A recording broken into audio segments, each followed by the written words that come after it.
Hello viewers, welcome back to my YouTube channel. Friends, क्या आप pregnant हैं और उसके बावजूद भी आप नवरात्रि व्रत रखना चाहती हैं? तो आज इस वीडियो में मैं आपको कुछ ऐसी बातें बताऊंगी जिससे कि नवरात्रि व्रत आप बहुत ही आसानी से रख लेंगी। साथ ही आपका और आपके गर्भ में पल रहे बच्चे का स्वास्थ्य भी अच्छा रहेगा। इसके अलावा यदि आप व्रत नहीं रख पाती हैं तो कैसे आप माता रानी का स्मरण करें जिससे कि आपके पूरे परिवार पर और आपके बच्चे पर माँ दुर्गा की पूरी मेहर बनी रहे। सो फ्रेंड्स, हम स्टार्ट करते हैं अपना वीडियो। और सबसे पहले मैं आप सभी को नवरात्रि की ढेर सारी शुभकामनाएं देना चाहती हूँ। इसके अलावा आप प्रेग्नेंट हैं तो मेरे हिसाब से आपको पूरे 9 दिन व्रत नहीं रखना चाहिए। आप हर बार नवरात्रि व्रत रखती आ रही हैं और इस बार भी आपका मन कर रहा है कि मुझे व्रत रखना ही है, तो आप नवरात्रि के पहले दिन और अष्टमी को व्रत रख सकती हैं। लेकिन उस समय भी आपको अपने खाने पीने का पूरा ध्यान रखना है। साथ ही अगर आप अपनी धार्मिक मान्यताओं और अपने मन की तसल्ली के लिए पूरे 9 दिन व्रत रखना चाहती हैं तो इसे करने में कोई भी बुराई नहीं है। व्रत रखने से पहले आप अपने डॉक्टर से अपनी हेल्थ की पूरी जानकारी अवश्य ले लें। यदि आपको कोई भी दिक्कत नहीं है और आप एकदम स्वस्थ हैं तो आप व्रत रख सकती हैं। बस व्रत रखते समय आपको कुछ बातों का ध्यान रखना है, जैसे कि मॉर्निंग में आपको जल्दी नहा लेना है, पूजा कर लेना है और उसके तुरंत बाद आपको कुछ भी फ्रूट, ड्राई फ्रूट, दूध पी लेना है। यह नहीं कि आप काफ़ी देर तक पूजा कर रही हैं, 1 घंटे तक या 2 घंटे तक, और उसके बाद आप कुछ खा रही हैं, तो ऐसा आपको नहीं करना है। आप मॉर्निंग में जल्दी से जल्दी अपनी पूजा खत्म करने की कोशिश करें। यदि आप कोई पाठ करना चाहती हैं तो आप शाम को कुछ खाने पीने के बाद भी आराम से कर सकती हैं। और हर 2.5 या 3 घंटे के बाद कुछ ना कुछ खाते रहना है, जिसमें आपको लिक्विड सब्सटेंस ज़्यादा लेना है, जैसे कि जूस, नारियल पानी, mango shake, banana shake, milk, dry fruit का भी आप शेक बनाकर पी सकती हैं। आप दही की लस्सी बनाकर उसे भी पी सकती हैं। इसके अलावा आप लौकी की बर्फ़ी बनाकर उसे खा सकती हैं।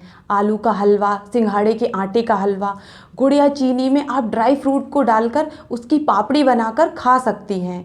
मूंगफली के दाने की भी आप पापड़ी बना सकती हैं। इन सारी चीज़ों में भरपूर मात्रा में पोषक तत्व पाए जाते हैं जो गर्भवती माँ और उसके शिशु के लिए बहुत ही आवश्यक है। व्रत के दौरान आप इस बात का पूरा ध्यान रखें कि सिर्फ आपको मीठे पर ही डिपेंड नहीं रहना है।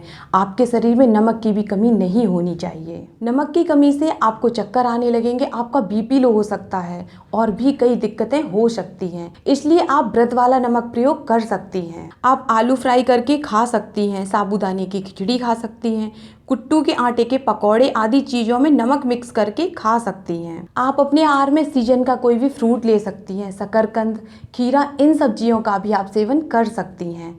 फ्रेंड्स, हमारे शास्त्रों में लिखा है कि गर्भवती महिला एक समय का भोजन भी कर सकती है। अब मैं आपको बताती हूँ कि ड्यूरिंग प्रेगनेंसी यदि आप बीमार हैं, आप व्रत नहीं रख पा रही हैं, तो आपको बिल्कुल भी मायूस नहीं होना है, क्योंकि मैं आपको बताती हूँ कि किस तरह से आप माता रानी की वंदना करें, उनका पाठ करें, पूजन करें, जिससे कि आप पर, आपके परिवार पर माँ दुर्गा की असीम कृपा बनी रहे और आपका मन भी शांत रहेगा। सुबह नहा धोकर आपको स्वच्छ कपड़े पहनना है और हो सके तो आप लाल कलर के कपड़े पहने, क्योंकि लाल रंग माता रानी को बहुत ही ज़्यादा प्रिय है।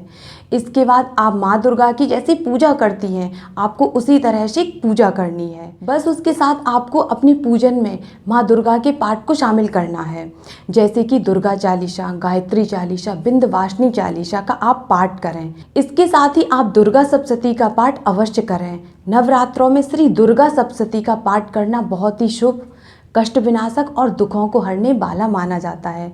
इसके अलावा गर्भ में आपका शिशु भी आपके इस ध्यान को सुनेगा, तो जन्म के बाद आपका बच्चा तेजस्वी, तीव्र बुद्धि वाला और दयालु होगा।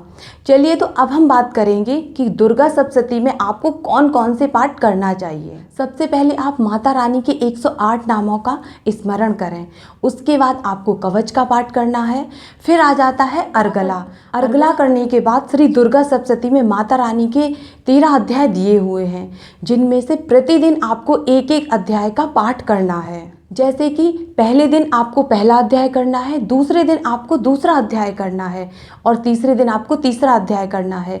इसी तरह आपको पूरे 9 दिन में ये 13 अध्याय खत्म करना है, जिसके लिए किसी किसी दिन आपको 2 या 3 अध्याय भी करने पड़ेंगे, तभी 9 दिन में आपका दुर्गा सप्तशती का पाठ कंप्लीट होगा। साथ ही यह जरूरी नहीं है कि आप मॉर्निंग में एक साथ इन पाठों को करें। आप इन पाठों को इस तरह से भी कर सकते हैं। सबसे पहले आपने 108 दुर्गा रानी के नाम ले लिए, उसके बाद फिर आपको कवच करना है। और अगर आप में शक्ति है, क्षमता है, तो आप अर्गला और जो दुर्गा रानी का सप्तशती का अध्याय है उसे पढ़ सकती हैं। नहीं तो आप इस पाठ को 3 बार में भी कर सकती हैं।